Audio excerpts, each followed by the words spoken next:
when I was in the professional services industry, in the accounting, Big Four accounting world, I worked on a number of project teams that required that I interface with global general counsels.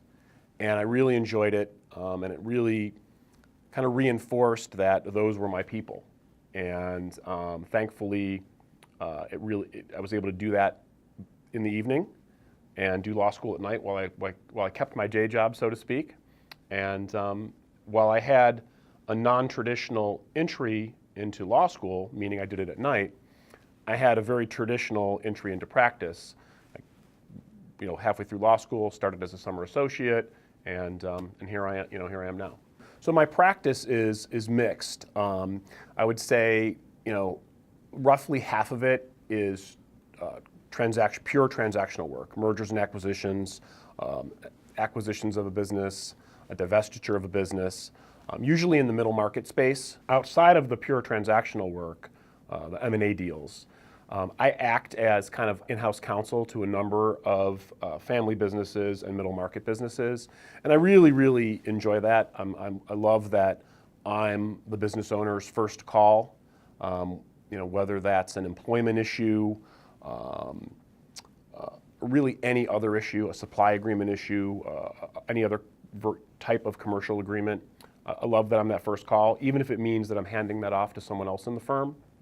I love having that relationship and being that trusted advisor to the owner or to the CFO. We've got 3 kids, and the first one recently went off to college, so we've been navigating that and enjoying watching our oldest son, become a hopefully successful young man.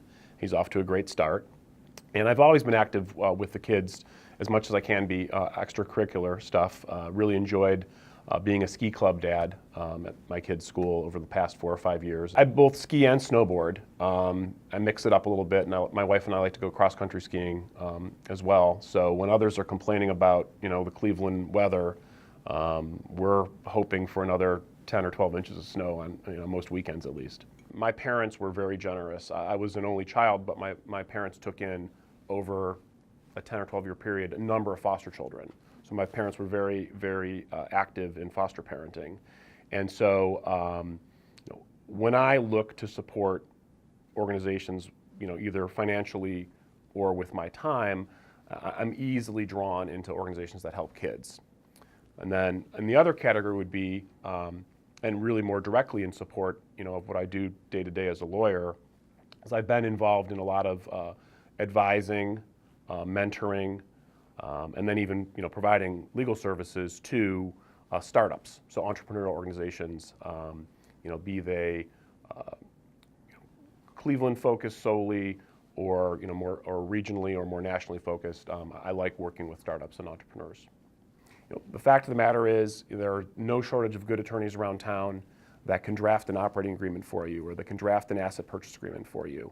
I think what I'd like to think differentiates the work that I do, and certainly the work that the firm does, is the service and the mindfulness of the people behind those documents. That it's not just tossing an operating agreement over the through email. It's understanding the people issues, delivering timely service, and asking the right questions.